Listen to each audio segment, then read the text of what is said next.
Czołem drużyna TuPench, witam w kolejnym odcinku, w którym ponownie zajmę się poważnymi rzeczami, bo recenzja powaga mode on, a sprzętem, który postaram się najpoważniej jak potrafię zrecenzować, czyli no wiadomo jak, będzie taki oto kartridż, który dosłownie chwilę temu przypłynął do mnie w kontenerze prosto z kraju kwitnącego ryżu. A kartridż ten to nic innego jak chińska wersja drogiego, oryginalnego Mega Everdrive'a od Krixa, bodajże w wersji X3, który, jeżeli ktoś ostatnie parę lat żył w piwnicy i nie wie do czego służy, potrafi ładować obrazy gier prosto z karty mini SD i pozwala na uruchamianie tychże gier na konsoli Sega Mega Drive lub Genesis. Czyli co, znowu będzie o kopiach zapasowych posiadanych oryginalnych gier. Wszystkich gier. No ale głównie skupimy się na możliwościach tego kartridża, a gry będą jakby dodatkiem. Bo co kto tam sobie uruchamia, to jest jego sprawa. Zatem jeżeli chcielibyście zobaczyć ten kartridż z bliska i przekonać się, czy warto go kupić, zapraszam do obejrzenia odcinka i pamiętaj, nie bądź sknera, zasubuj teraz. No i interko poleciało, zatem bierzemy się do roboty. Najpierw rzucimy okiem z bliska ten kartridż, zobaczymy za co tutaj płacimy te parę złotych. Żeby przekonać się, czy producent pod względem jakości nas nie ładuje na kartę SD. No dobra, słuchajcie, to co dostajemy po zakupie to jest tylko tyle, że opakowanie to jest karton zwykły, nic więcej tu nie ma. Jakaś naklejka, która jest parę informacji, nic więcej tej nie ma. Nie dostajemy nic, nawet z ładnego pakowania. Także otwieramy, no cóż, otwieramy, w środku mamy folijkę, w którą zapartowany jest kartridż i mamy sam kartridż. I teraz kartridż wygląda następująco, mamy naklejkę, to widać na samej górze i Krix.com, to na to nie patrzcie, to jest w ogóle ściema, to nie ma nic wspólnego z Krixem. Krix zrobił oryginał oczywiście, natomiast tutaj to jest ściema. Naklejka jest jednak ładna, przyklejona krzywo, jak zwykle u Chińczyków, wszystko jedno. Natomiast jest naklejka, jest naklejka. Typowy kartridż do Mega Drive'a, tak właśnie wygląda od tyłu. Nie mamy absolutnie nic, skręcane na zwykłe śrubki, takie krzyżakowe. Nie ma nic, absolutnie mamy rączkę do ułatwiania wyciągania, wiadomo o co chodzi. Także taki typowy kartridż, jeżeli chodzi o Mega Drive'a. Złącze grubsze niż oryginały troszeczkę, ale nie za grube, tutaj nie ma obaw, natomiast tak to właśnie wygląda. I od góry to co mamy, to co dostajemy to jest tak. Przede wszystkim mamy przycisk, który tutaj widzimy. Przycisk służy do robienia pauzy, gdy uruchamiamy gry z Master System. Jest taka możliwość, także robimy sobie pauzę tym przyciskiem. Master System ma na konsoli przycisk pauzy, także tutaj to zostało zastąpione w ten sposób, że tu mamy przycisk pauzy. Proszę bardzo, ten tutaj sobie robimy. I tutaj mamy złącze na karty SD. Pierwotnie kartridż był przygotowany pod duże karty SD, natomiast jest mała karta SD. Wyciągnijmy sobie tą kartę SD. Tak to wygląda. No troszeczkę wiadomo, no robią to co mają pod ręką, wszystko jednak naprawdę. Także tyle w temacie kartridża. Karta sama SD, którą dostajemy, to jest no-name pełnym ryjem. Nic nie wiadomo, nawet nie wiadomo, 4 giga ma, to tyle wiadomo, natomiast to jest no-name pełnym ryjem. Na tej karcie mamy wszystkie potrzebne rzeczy, jakie tutaj nam są potrzebne, żeby to działało, żeby to się uruchamiało, tak? I teraz tak, to co należy zrobić, od razu mówię teraz, że po otrzymaniu kartridża należy sobie zrobić kopię tej karty SD. To jest dobra rzecz, bo to nie jest pytanie czy siądzie, tylko kiedy siądzie, nie? To jest badziewie takie, nie? Także to jest tyle w temacie, jeżeli chodzi o ten kartridż. Patrzcie, nie ma tego za wiele, tutaj nie ma co się rozwodzić. Natomiast trzeba powiedzieć jedną rzecz, że kartridż jest wykonany spoko, naprawdę dobrze. Nie jest to jakiś taki chamski, taki z nadlewami, gdzieś plastik, taki badziewny. Nie jest też nie wiadomo jak dobry, nie? Jak oryginalny taki kartridż do Mega Drive'a, natomiast nie jest źle. On nie jest taki, wiecie, jak kartridże do Pegasusa, że latały na każdą stronę miękkie, takie. Nie, on taki nie jest, on jest twardy. Kartridż sam w sobie kartridż jest spoko, tak? Tutaj wszystko jakby jest ładnie. Co więcej tutaj chcieć? No i ładowarka obrazów z karty SD do Mega Drive'a, nie?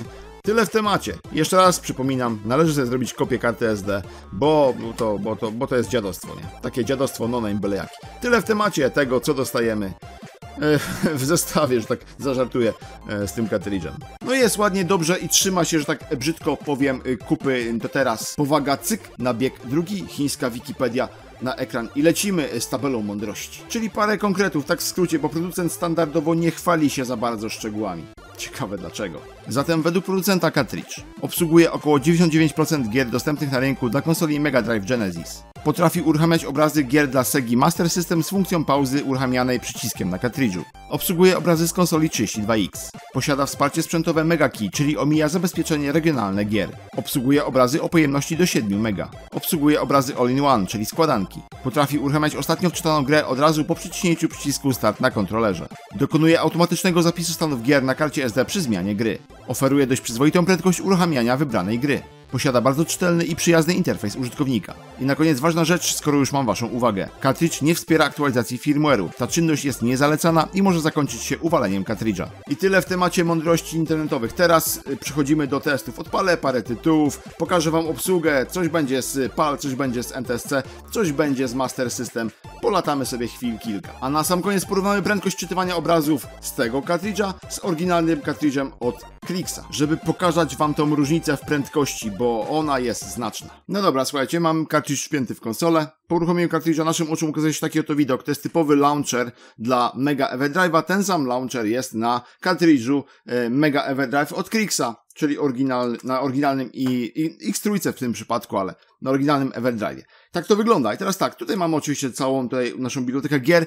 Taka biblioteka gier przychodzi do nas na tej karcie SD prosto z AliExpress, tak? Mamy USA Games, mamy europejskie, mamy japońskie EDM, Master Games, czy Master System, New Games, nowe gry jakieś, Tools i tak dalej, różne rzeczy. A więc tak, poruszamy się po launcherze oczywiście kierunkami. Wciskając przycisk C dostajemy takie menu. Mamy opcje. W opcjach mamy Game Region, US NTSC, tutaj sobie zmieniamy EU-PAL, Japan NTSC, World. Dajemy sobie na Game Region World, mamy pewność, że uruchamiają się wszystkie. Mega Key On, czyli Game Region World i Mega Key On, czyli tutaj to zabezpieczenie regionalne. W tym wypadku, gdy ustawiamy na World, uruchomi nam wszystkie ROMy, jakie tylko są, niezależnie od systemu, w jakim działają. PAL albo NTSC, Japonia, Europa, czy tam Stany Zjednoczone, wszystko jedno, ustawiamy na World. SRAM Backup, czyli robienie kopii zapasowej stanu gry na kartę SD. Gdy wychodzimy z gry, robi zapis stanu gry do pamięci SRAM, a później robi sobie automatyczny zapis na karcie SD, czyli później to przywraca. Także działa to bardzo spoko. Reset to game, czyli gdy wciskam przycisk reset, nie wychodzi nam do launchera, tylko wychodzi nam do gry. Zostawiamy to na off, lepiej po resecie wyjść do launchera niż do gry, prawda? Także tak to wygląda. Opcja cheats, tutaj mamy wszystkie cheaty, możemy sobie je edytować, także tutaj nie będę chyba tego omawiał. Mamy device information, CPLD wersja 3, BIOS 3.1, OS wersja 1, Mega Key Mode Hardware, czyli hardware'owy Mega Key jest, System Type EU-PAL, czyli to jest konsola palowska, europejska, CD-ROM, nie mam, Assembly, czyli 2013 rok złożone i godzina taka i taka. O kartridżu, mamy kartridż, tutaj mamy wszędzie, chyba że gdzieś jest Krix, jest support Krix, coś tam, tam wiecie, ten support na tym nie działa, to jest tylko podróba, ale generalnie jest to zaznaczone i mamy jak się poruszać po tym całym menu. Dobra, wychodzimy stąd, żeby uruchomić grę. Na przykład wyjdziemy sobie do katalogu europejskiego, proszę bardzo, tak mówiłem. Uruchomimy sobie może, żeby to było, powiem wam tak, Castlevania New Generation 1 megowy obraz. Wciskamy sobie przycisk A, mamy Load and Start, czyli wczytuj i uruchom. Load only, czyli tylko wczytuj, bez uruchamiania. Możemy sobie później grzebać i cheaty adaptować w ten sposób. Najpierw ładujemy do pamięci, później wchodzimy tam do menu cheat i sobie cheatujemy to wszystko. Hexview, czyli zobaczenie całego kodu. Ale my robimy Load and Start, czyli wciskamy przycisk A, ładujemy grę. W tym momencie kasuje to, co jest w pamięci aktualnie zapisane, bo musi wyczyścić zapisaną grę ostatnio, żeby po prostu wczytać nową. I tyle to trwa. Read file. Mamy uruchomioną grę, proszę bardzo. Już się wczytała. 1-megowa gra, wczytywanie się jest w takim czasie. Gry większe, 4-megowe, oczywiście wczytują się dłużej. Natomiast działa, tak? Palowska gra, proszę bardzo, uruchomiła się. No tutaj mamy od Konami i tak dalej, wszystkie intra, nie będę może wam tutaj pokazywał, nie wiadomo jak przechodzi, nie wiadomo gdzie, ale dobra, niech będzie. Chwilę sobie pogramy, zagramy, uruchomię to, żeby pokazać wam jak to po prostu działa i tyle. A działa dobrze, także Stage 1, tutaj to różne rzeczy. Jakieś zakłócenia są takie na ekranie, jak widzicie, to niestety jest mój adapter, jakieś zakłócenia zaczął siać, także to nie ma nic wspólnego z kartridżem, nie? Absolutnie. Te zakłócenia ekranu to są po prostu kwestia tutaj mojego podłączenia. Mamy. Działa. Proszę bardzo, jest ładnie. Działa, wszystko pięknie. Jaka jest Castlevania, wszyscy wiedzą, jedna z lepszych gier i lubię Castlevanię bardzo, ale to jakby nie ma znaczenia, bo nie o tym my tutaj, prawda, tak? Dochodzimy gdzieś tu, sobie coś tam zbieramy, wchodzimy dalej, przechodzimy dalej, jest, działa pięknie, robi to dobrze. Wciskamy reset, wciskając reset, wychodzimy do launchera. Proszę bardzo, europejska gra. Spróbuję teraz znaleźć, pokazać wam jak się ładuje jakaś dłuższa gra. Niech to będzie Street Fighter może.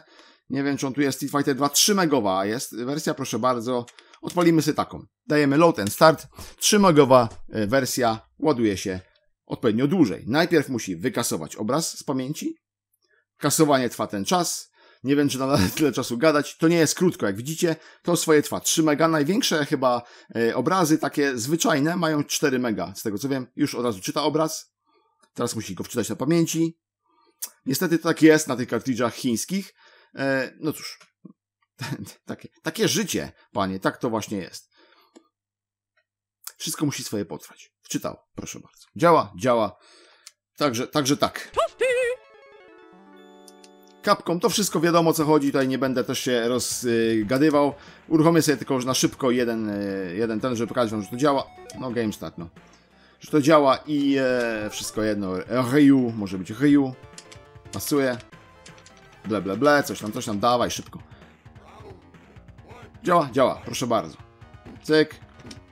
Bardzo ładnie, tutaj sobie strzelamy, coś tam robimy, dziwne rzeczy niestworzone. Oczywiście cierpimy z powodu tego, że mamy tylko trzyprzyciskowy ten pad i niestety musimy zmieniać startem i niestety, ale ten pad od Segi Mega Drive jest kanciaty, na padzie od Super Nintendo gra się lepiej. Takie tam rzeczy różne. Nie umiem grać Street Fightera, dobra. Nie, no umiem, ale nieważne. Mamy. Tak działają gry europejskie. Wejdziemy sobie teraz do katalogu USA i w USA na przykład wczytamy sobie Mighty Rocky and Bullwing. Mamy Adventures of Batman i Robin. Proszę bardzo. Czytamy to, zobaczymy jak to szybko uruchomi. 2 mega, 3 megowe, nie, 6-pak to może nie. Niech będzie to 3 megowy Aero the Acrobat. Jest Aero the Acrobat. 2 megowe, proszę bardzo. Load and start. Mamy US NTSC. W ramce zaznaczonej u góry ładujemy obraz NTSC na konsoli PAL. Czy się uda? To nie jest powiedziane, że się uda, ale powinno się udać. 2-megowy obraz ładuje szybciej i już jest, mamy, prawda, załadowane. Proszę bardzo. Wczytać musi do pamięci oczywiście. Kasowanie z pamięci powinno być szybsze, no ale no jest jakie jest, nie? Proszę bardzo. I mamy na konsoli PAL odpalony obraz z konsoli NTSC. Oczywiście to musi wszystko przejść, tak, ładnie.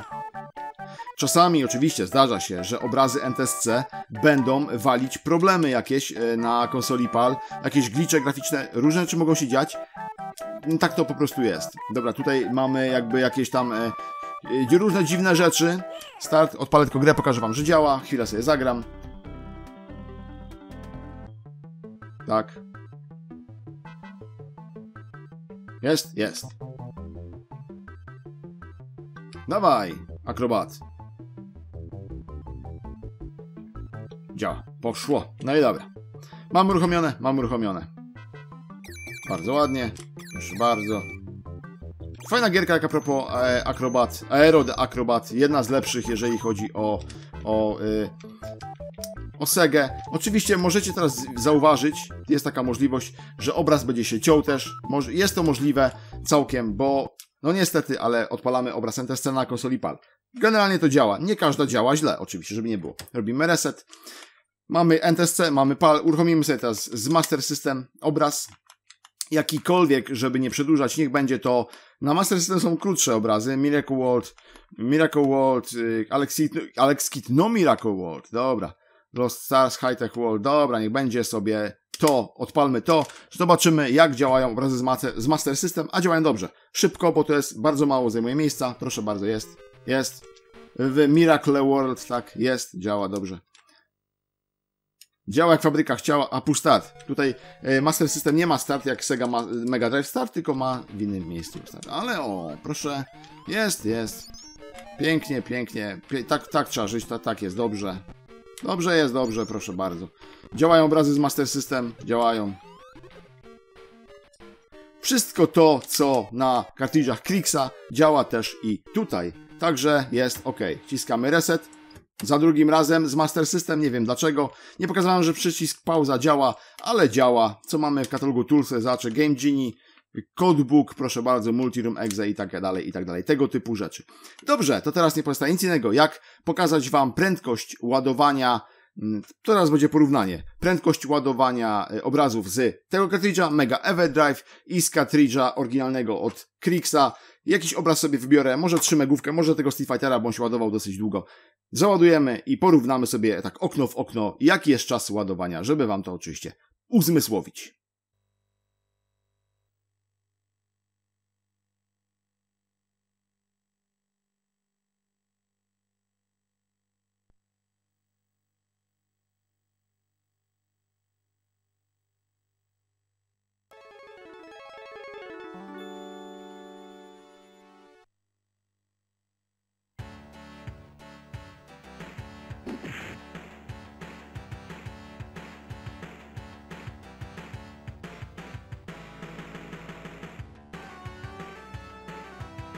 No dobrze, to teraz tytułem podsumowania zalety. Obsługuje bardzo dużą bibliotekę gier, 99%. Oczywiście w teorii, w praktyce pewnie mniej, natomiast to jest bardzo duża biblioteka gier i w tej cenie bardzo dobrze, nie ma się czego czepiać, jak najbardziej plus. Jest całkiem spoko wykonany. Wiecie co, w tej cenie po raz kolejny ten ABS-ik tutaj, ten cartridge ładnie się trzyma, tutaj wszystko jest pięknie, ładnie. Ten złącze jest ładne, wkładasz do konsoli, razu się uruchamia, także jest dobrze, wykonanie, naklejeczka, wszystko spoko. Wykonanie jest bardzo dobre. Cena taka, że nie zrujnuje budżetu retro gracza, no bo mamy 100 parę złotych, 100-120 złotych, jakoś tak. Czy to dużo? Nie, bo oryginalny cartridge od Krixa, ten w wersji X3 kosztuje 300 złotych, a ten 100.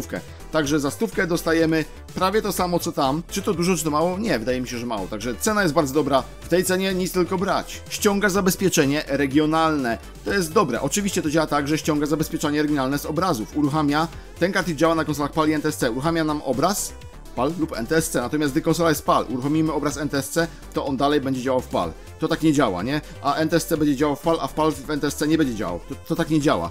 Taki sprzęt, jaki mamy, taki obraz uzyskamy. Natomiast ten cartridge odpali nam tytuły PAL i NTSC na konsoli PAL lub na NTSC. Wszystko jedno tak naprawdę. Także wiecie, działa jak powinien. Nie tak jakbyśmy tego chcieli. Może tak.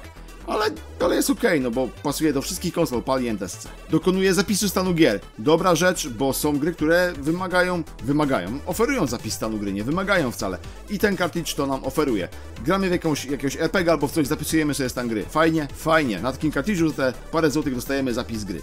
Świetnie. No i do tego posiada wszystkie zalety ładowarki gier z karty SD, o których chyba nie muszę mówić, bo kopie zapasowe to zło jest i każdy wam to powie. No dobra, a jakie wady? Nie wiem, można się przyczepić do tego update'u firmware'u, który może nam uwalić cartridge, na pewno to zrobi. Także jeżeli potrzebujesz update'u firmware'u, no to dla ciebie to będzie wada. Jeżeli nie potrzebujesz, bo działa, bo grasz i jest spoko, no to jest spoko, to nie jest wada jakby, nie? Ale no nie obsługuje update'u firmware i można to uznać za wadę. No i dłużej ładuje obrazy gier do pamięci, żeby je później uruchomić. To jest wada w porównaniu do oryginalnego cartridge'a od Krixa, ale w takiej cenie myślę sobie, że chyba nie jest źle tak naprawdę, nie? Także spoko. No bo generalnie co? Działa.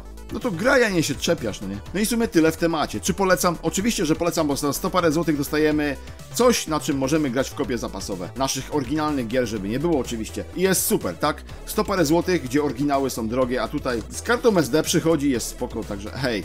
Nie ma się czego czepiać, według mnie brać i się nie zastanawiać, jeżeli ktoś potrzebuje. Jeżeli ktoś nie potrzebuje, bo uważa, że to jest zło, nie brać absolutnie, bo to jest naprawdę zło i proszę tego nie brać. A jeżeli ktoś chce, proszę bardzo. Jak najbardziej polecam, bo działa. Jeżeli ktoś by chciał, to link do aukcji, gdzie kupiłem ten cartridge, umieszczę w opisie pod tym filmem. Można sobie wejść. Nie wiem, czy będzie działał jeszcze w momencie publikacji filmu, ale można sobie wejść, spróbować. Na AliExpressie znajdziecie masę tych cartridge'ów, także bez problemu. Dobra, to było na tyle w tym odcinku. Także dzięki wszystkim za obejrzenie tego odcinka. Pozdrawiam was, Penczat i do następnego. Trzymajcie się. Cześć!